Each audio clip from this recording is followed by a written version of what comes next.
ना ये है अनुषा की सिस्टर। Hi guys. कितने टाइम से पढ़ रही हो तुम यहाँ पे? फ्रॉम 2016। 5 साल हो गए। 5 साल हो गए। She is doing BDS from here, from Bangladesh. हो गया है ना कंप्लीट? तो अभी अंजना की इंटर्नशिप चल रही है और मैं अभी अंजना से पूछ रहा था कि यार ढाका के अंदर टोटल कितनी रिक्शाज होंगी। आज हम रिएक्शन देने वाले हैं एक इंडियन ब्लॉगर का जो इस टाइम पे ढाका के अंदर मौजूद है। और तो सबसे पहले हम इस इंडियन ब्लॉगर के व्लॉग के ऊपर रिएक्शन देंगे और आपके साथ शेयर करेंगे इंडियन लोगों की क्या रिएक्शन होते हैं ढाका को। और ढाका के बारे में हम मुख्तलिफ रिएक्शन दे चुके हैं, मुख्तलिफ वीडियोस बना चुके हैं, बट आज कुछ नया इंटरेस्टिंग ब्लॉग है। सबसे पहले इस ब्लॉग को देखेंगे फिर आपके साथ शेयर करेंगे कि इंडियन लोग आखिर क्यों इतना ज्यादा विजिट कर रहे हैं ढाका सिटी यानी बांग्लादेश को। तो सबसे पहले ब्लॉग को देखेंगे और फिर आपके साथ शेयर करेंगे कि भाई क्यों इंडियन लोग इतना ज्यादा एक्साइटेड है ढाका सिटी को देखने की और विजिट करने के लिए। तो सबसे पहले और स्वागत है आपका एक और नई वीडियो में। प्लेस ढाका के बारे में आज मैं आपको बहुत सारी मज़ेदार बातें बताने वाला हूँ जो स्टार्टिंग में मेरे लिए भी शॉकिंग थी, लेकिन अब धीरे धीरे मैं उन चीज़ों का यूज़ टू हो रहा हूँ क्योंकि ऑलरेडी 2 दिन हो चुके हैं मुझे बांग्लादेश में आए हुए। और जो सबसे बड़ी शॉकिंग बात थी मेरे लिए कि बांग्लादेश के अंदर अभी भी अपने इंडिया में आजकल तो उतनी रिक्शा नहीं मिलती हैं। ई रिक्शाओं से पहले जो पैरों से रिक्शा नहीं चलाते थे लोग, उन रिक्शाओं का बड़ा चलन था, लेकिन अब वो गायब हो चुके हैं। लेकिन बांग्लादेश के अंदर वो रिक्शा आज भी मिल जाएंगे आपको, और छोटी मोटी क्वांटिटी में नहीं। यूँ मान लीजिए ढाका के अंदर 10 से 15 लाख लोग डायरेक्टली और इनडायरेक्टली रिक्शा से रिलेटेड है। उसमें फिर आपके रिक्शा चलाने वाले भी आ गए और उनकी फैमिली भी आ गई। मैंने कहीं में पढ़ा था और उसके अकॉर्डिंग ढाका के अंदर ऑलमोस्ट 10 लाख रिक्शा एग्जिस्ट करती हैं। एक शहर जिसकी पॉपुलेशन 10 मिलियन के करीब हो, यानी 1 करोड़ के, और उसके अंदर 10 लाख रिक्शा होना, ये बहुत बड़ी बात है यार। सबसे पहले मैं जा रहा हूँ अनुषा की बहन से मिलने, क्योंकि अनुषा की बहन यहीं पे पढ़ती है। अनुषा की बहन के साथ मैं थोड़ा ढाका को एक्सप्लोर करूँगा, लेकिन वहाँ तक जाने के लिए मेरे पास 2 ऑप्शन है। या तो बसेस को लूँ, लेकिन बसेस बहुत शोर है साहब, बहुत ज़्यादा शोर है। मेरे पास 2 ऑप्शन है, या तो मैं बसेस को लूँ, लेकिन बस बहुत ज़्यादा टाइम लगा देंगी। दूसरा ऑप्शन है कि यहाँ के जो लोकल है, लेकिन लोकल आज मैं लूँगा नहीं। तीसरा ऑप्शन है मेरे पास कि जो यहाँ के ऑटो है, लेकिन मज़े की बात बांग्लादेश के अंदर ऑटो नहीं बोलते हैं, उसको बोलते हैं CNG। और ये हो गई यहाँ की रिक्शा, तो ऑटो को पकड़ते हैं। मस्त कंट्री होने वाली है यार बांग्लादेश। ऑटो वही है जो अपने को दिल्ली और मुंबई में मिलेंगे। नाम यहाँ पे इनका है CNG। अरे आ जाओ ऑटो वाले, चचा आ रहे हैं। चचा मोक बाजार एक हिंदी आता है क्या? एक कितना मोक बाजार? दादा 250 250 चले 250। थैंक यू चाचा। अपना नाम की? मोहम्मद आलमगीर। आलम।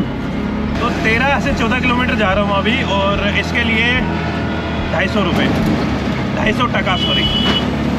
यहाँ के ऑटो की सबसे मस्त बात पता है क्या है? ये गेट वेट लगे हुए हैं। यहाँ पे थोड़े स्नैचिंग के मामले ज़्यादा होते हैं, तो ये सेफ्टी पॉइंट ऑफ व्यू से बहुत अच्छी चीज़ है। बाहर से जाता हुआ बंदा है, कोई बाइक पे जाता हुआ बंदा आपके मोबाइल को छीन नहीं सकता है।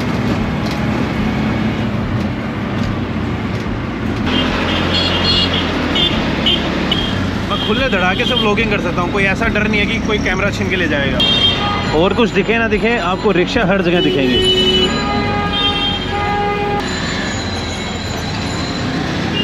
थोड़ी देर में मैं जो ये रिक्शा है ना, इनकी सवारी लेने वाला हूँ। चाचा इधर ये देखिए, ये 200 टका। चाचा ठीक है, धन्यवाद। ये जो चचा थे ना, ये मस्त बंदे थे यार। पता है क्या हुआ? थोड़ी देर पहले हम भीड़ भड़ाक वाले एरिया से जा रहे थे, वहाँ पे सामने से गाड़ी आ रही थी।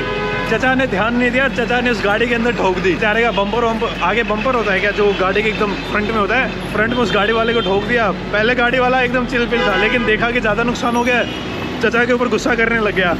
चचा तब भी एकदम चिल्ड आउट। फिर गाड़ी वाला बोलता है कि चचा आप आगे जाके गाड़ी रोक लीजिए। चचा बोलते हैं ठीक है।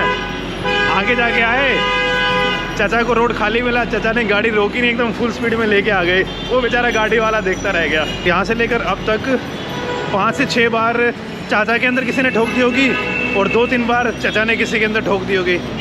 और ये सब यहाँ पे नॉर्मल सीन है भाई।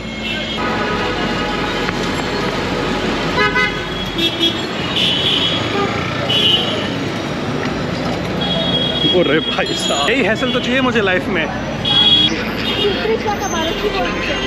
আর 500 টাকা দিবে মাম্মা, 30 টাকা ভাড়া। আর 500 টাকা দিবে। अरे नहीं ना तो 30 টাকা। लोग मुझे फूल बनाते हैं, मैं इन लोगों को फूल बनाते हैं, they try to make fool. Guys meet Anjana, ये है अनुषा की सिस्टर।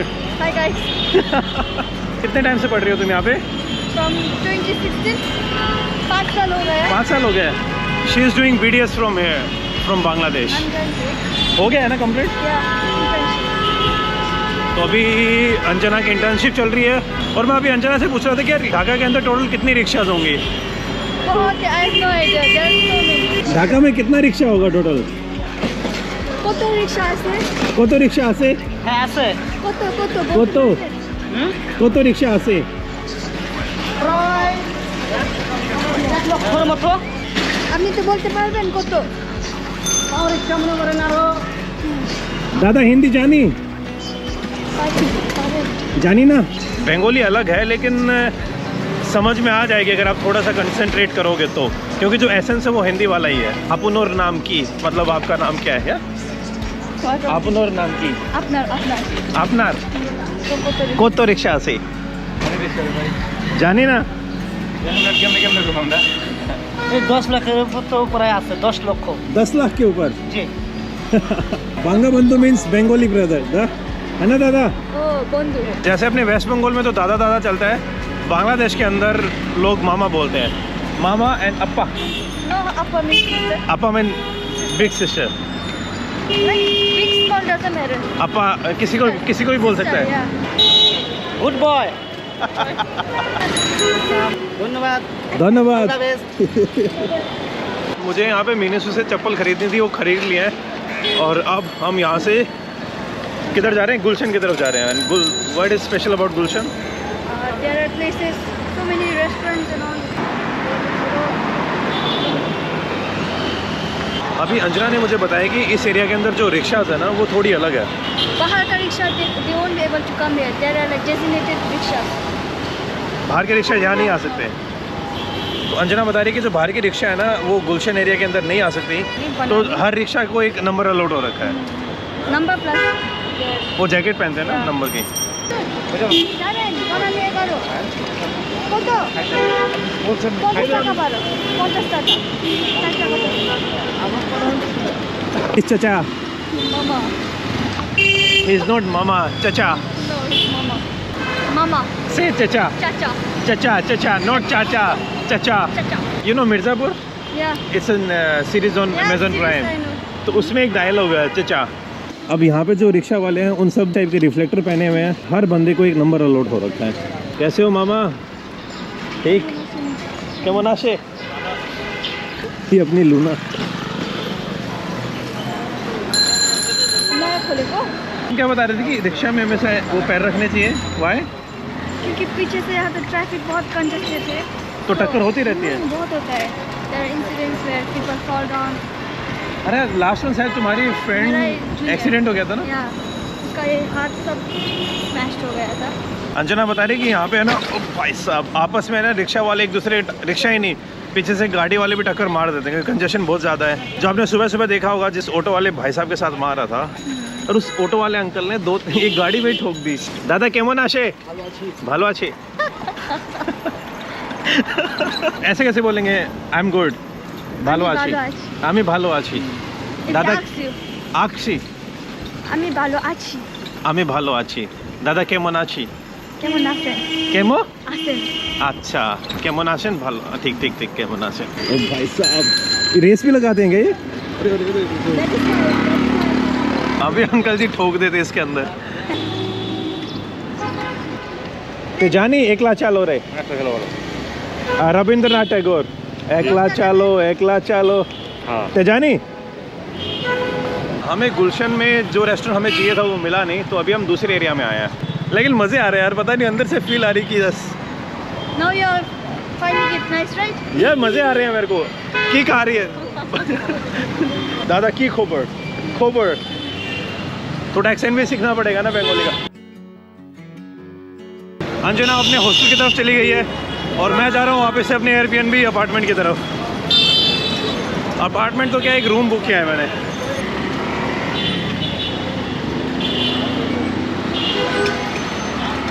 अभी मैंने एक और रिक्शा ले ली है वापस जाने के लिए।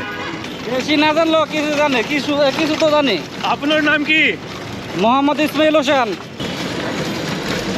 बांग्लादेश की मुझे एक बात पसंद नहीं है यार, और इसमें थोड़ा सा ध्यान देना चाहिए स्पेशली गवर्नमेंट को, कि जो गाड़ियों के नंबर होते हैं ना उनके ऊपर जो न्यूमेरिक हैं वो इन्होंने बंगाली में लिखे हुए हैं और यू कांट रीड। आपको पढ़ने में बहुत मुश्किल हो गया, आपको समझ में ही नहीं आएगा क्या लिखा हुआ है, सब कुछ बंगाली में है। तो उसको थोड़ा सा जो यूनिवर्सल न्यूमेरिक है ना उनमें कन्वर्ट कर देना चाहिए, ताकि अगर कोई बाहर से बंदा आए तो उसको पढ़ने वढ़ने में दिक्कत ना हो कि नंबर क्या है गाड़ी का।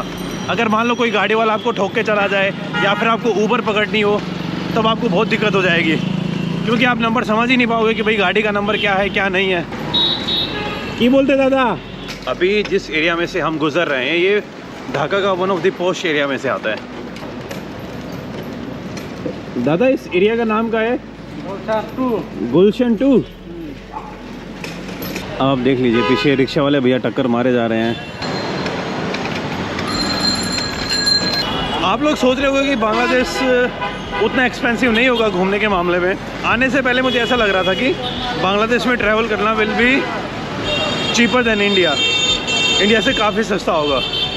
लेकिन जब मैं यहाँ पे पहुँचा तो पता चला कि बांग्लादेश के अंदर ट्रैवल करना उतना सस्ता नहीं है जितना मैंने सोचा था। अगर आप किसी नॉर्मल से रेस्टोरेंट के अंदर खाओगे ना जिसके अंदर साफ़ सफाई थोड़ी बहुत ठीक ठाक है तो एक बंदे का बिल 500 से 600 आ जाएगा। ये भी हो सकता है कि मैं अभी तक जो एक्सपेंसिव जगह है वहीं पे गया हूँ। इतने लोग नहीं दिख रहे हैं जितनी रिक्शा दिख रही है यहाँ पर। एक सिटी के अंदर 10 लाख रिक्शा होना बहुत बड़ी बात है भाई।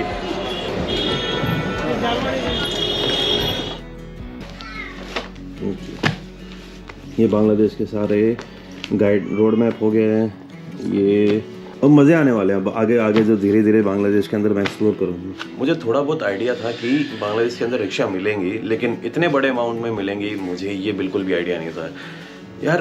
लगभग यूँ मान लीजिए 5 लाख से लेकर 1 मिलियन के बीच में ढाका के अंदर रिक्शा एग्जिस्ट करती हैं, और सारी बांग्लादेश की रिक्शाओं को अगर हम कंबाइन कर देंगे तो कितनी ज़्यादा हो जाएंगी। और अगर टोटल नंबर ऑफ़ पर्सन जो रिक्शाज़ के ऊपर डिपेंडेंट हैं फॉर देयर डेली वेजेस, उनका अमाउंट जाता है 1.5 मिलियन से लेकर 2 मिलियन तक लगभग।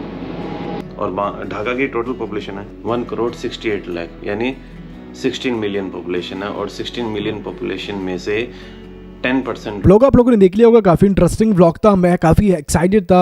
बेसिकली ढाका के अंदर कोई भी आता है ना तो मैं अभी से नहीं है पहले से मैं आपसे जब भी ब्लॉग शेयर करता हूँ तो उसके अंदर हमें एक चीज़ जो है कॉमन मिलती है, वो होती है रिक्शा, साइकिल वाला रिक्शा जो होते हैं ना ढाका सिटी के अंदर हमें मैक्सिमम देखने को मिलता है। जितने भी हमने ब्लॉग्स के ऊपर आज तक रिएक्शन दिया तो हमें वही देखने को मिलता है कि भाई जितने भी ब्लॉगर्स होते हैं इंडिया के या पाकिस्तानी जो भी वो विजिट करते हैं, मतलब यह हो सकता है कि उनका शौक हो या वो ऐसा ही जैसे कि हमें बड़ा शौक है भैया हम जाएंगे तो हम भी करेंगे इस तरीके से रिक्शे के अंदर ट्रैवल। जो व्लॉगर है वो आ रहा था रिक्शे के अंदर और रिक्शे को 3-4 दफा ठोक दिया गया, कभी कोई ठोक रहा है कभी कोई ठोक रहा है, मतलब गाड़ी एक्सीडेंट टाइप हो रहा है। यार ये जो साइकिल रिक्शा होता है ना ये जैसे कि बाइक किसी के पास नहीं है तो ये उस चीज के लिए, क्योंकि कम जगहों के अंदर भी चली जाती है। अब आप सबको पता है कि भाई जहाँ पे पॉपुलेशन ज्यादा होती है, जहाँ पे ट्रैफिक ज्यादा होता है तो वहाँ पे आप गाड़ी यूज नहीं कर सकते। आपको गाड़ी ले जाने में भी बड़ी मौत पड़ेगी कि भाई यार गाड़ी लेके जाऊंगा तो मैं फंस जाऊंगा, फिर मैं गाड़ी किधर खड़ी करूंगा। जो है उसके मुकाबले में हमें एक चीज जो अच्छी मिलती है देखने को पड़ती है वो ये देखने को पड़ती है कि उसकी जगह हम या बाइक यूज करें या तो हम जो है वो साइकिल रिक्शा यूज करें। और बांग्लादेश के अंदर ज्यादातर ही साइकिल रिक्शा यूज किया जाता है। अब इंडियन लोग विजिट इसलिए करते हैं कि भाई मैं कई व्लॉग्स के अंदर बता चुका हूँ और कई बार बता चुका हूँ कि भाई बांग्लादेश और इंडिया का जो बॉर्डर है वो काफी